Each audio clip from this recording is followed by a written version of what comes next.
ఓం గం గణపతయే నమః. వరలక్ష్మీ వ్రతం రోజు కానీ లేదు అనంటే ఏ శుక్రవారం అయినా కూడా చేయొచ్చు. శుక్రవారం కానీ సాయంత్రం ప్రదోష వేళ, సాయం సంధ్య వేళలో అంటే 5:30 నుంచి 7 మధ్య కాలంలో మీరు స్నానం పూర్తి చేసుకున్న తర్వాత మీ యొక్క పూజా మందిరంలో చక్కగా లక్ష్మీదేవి అమ్మవారి యొక్క పటం యొక్క ఎదురుగుండా చక్కగా ఒక ఆవు నేతితో ఒక దీపం వెలిగించండి. ఇప్పుడు అమ్మవారి యొక్క పటం ముందర ఒక రాగి చెంబు లేదా ఒక రాగి గ్లాస్ అనేటువంటిది పెట్టుకోండి.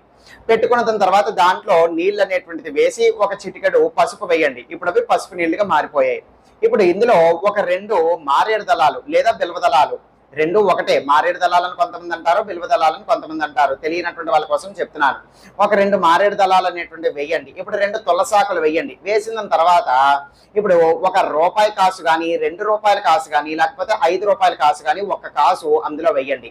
ఇప్పుడు కొత్తగా వస్తూ ఉన్నాయి ఈ యొక్క 2 రూపాయల కాసులు కానీ, 5 రూపాయల కాసులు కానీ గోల్డ్ కలర్ లో ఉంటున్నాయి.